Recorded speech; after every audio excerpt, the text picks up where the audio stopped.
Assalamualaikum warahmatullahi wabarakatuh.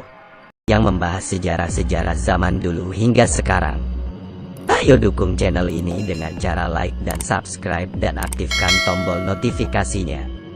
Pertempuran Sunan Kalijaga dan Prabu Siliwangi hingga menikahi Nyi Roro Kidul.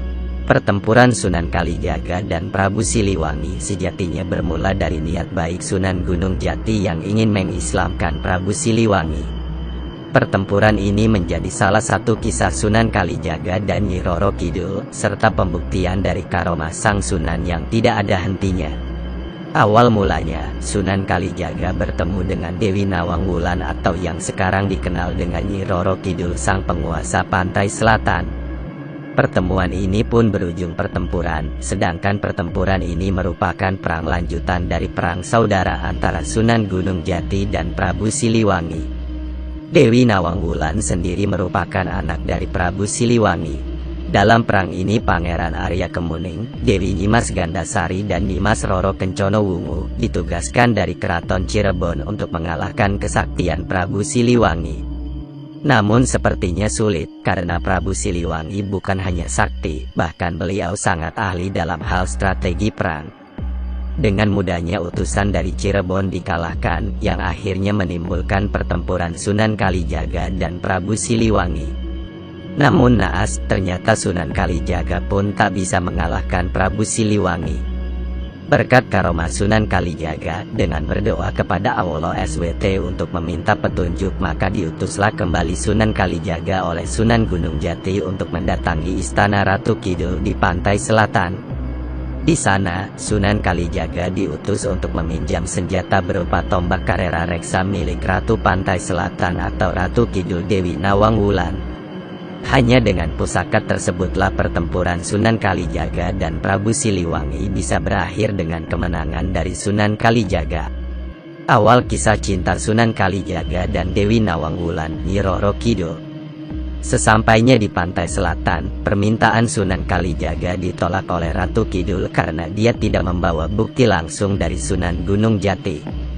Karena merasa tidak mendapatkan hasil, maka Sunan Kalijaga membawa Kanjeng Ratu Kidul untuk menghadap Sunan Gunung Jati. Di hadapan Sunan Gunung Jati, Ratu Kidul merasa malu karena dia tahu bahwa sang Sunan pasti bisa membaca pikirannya. Wahai putri Prabu Siliwangi, hanya engkaulah yang mampu mengalahkan kesaktian ayahmu, maka dengan segala hormat pinjamkanlah Kalijaga tombak pusakamu yang bernama tombak Karera Reksa, kata Kanjeng Sunan Gunung Jati pada Nyi Roro Kidul. Permintaan Sunan Gunung Jati ini bukannya ditolak oleh Nyi Roro Kidul, namun karena sebuah alasan bahwa pusaka suaminya. Dengan tertawa kecil, Sunan Gunung Jati pun berkata pada Sunan Kalijaga itu hanya diberikannya pada, wahai Rai Kalijaga, sesungguhnya tiada yang lebih mulia kecuali berpegang pada keagungan syiar Islam, nikahlah dengannya, Ratu Kidul, atas nama Islam dan bukan karena nafsu. Kepatuhan seorang murid dengan gurunya nampak dalam peristiwa ini, di mana Sunan Kalijaga menyetujui apa yang dikatakan sang guru itu. Namun Nyi Roro Kidul justru tak setuju karena dia tidak mau dinikahi oleh orang yang tidak mencintainya dan masih mempertanyakan kesetiaan Sunan Kalijaga padanya. Nyi Roro Kidul pun mencoba menguji kesetiaan Sunan Kalijaga. Nyi Roro Kidul pun meminta Sunan Kalijaga untuk mencarikannya tasbih kecubung wulung yang didapatkan dari Laut Merah. Dengan bertafakur, bermeditasi dan meminta petunjuk kepada Allah SWT, Sunan Kalijaga didatangi tiga sosok bangsa lelembut bernama Sang Hyang Sontong, Sang Ratu Sangga Wisesa dan Si Walikat. Sesampainya di pinggir Laut Merah, keempat orang yang barusan datang tadi langsung disambut pendamping Ratu Bilqis dari bangsa Siluman. Dan atas izin Sang Ratu Agung Bilqis, diberikanlah Sunan Kalijaga satu buah Nur Sulaiman AS berwujud peti ukir dari alam azrak yang di dalamnya terdapat tasbih wulung berbahan batu kecubung giok. Mendapatkan tasbih itu serta merta Kalijaga pulang dan menemui Sunan Gunung Jati dan juga Nyi Roro Kidul. Pertempuran Sunan Kalijaga dan Prabu Siliwangi harus segera dimulai, secepatnya setelah mendapatkan pusaka tombak Karera Reksa.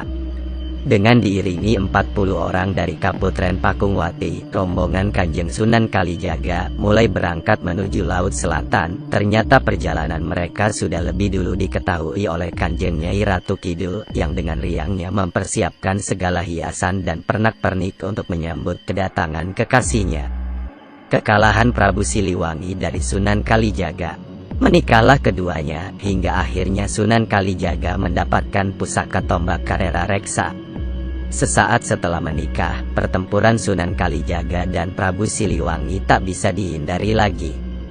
Pusaka Karera Reksa langsung diserahkan kepada gurunya Sunan Gunung Jati. Lalu pusaka itu oleh sang guru ditambahi satu tombak di atasnya, ditancapkan satu tombak, sehingga pusaka Karera Reksa yang tadinya mempunyai 7 cabang dan 1 jalur runcing di samping, menjadi 9 cabang, dan oleh Kanjeng Sunan Gunung Jati, tombak Karera Reksa diberi nama baru dengan sebutan Pusaka Agung Buana Tombak Nirwana Cakra Langit. Selama 7 malam berturut-turut, pertempuran Sunan Kalijaga dan Prabu Siliwangi terjadi. Setelah mengalahkan Prabu Siliwangi, senjata tombak Cakra Langit dikembalikan ke Keraton Pantai Selatan dan hingga kini masih ada.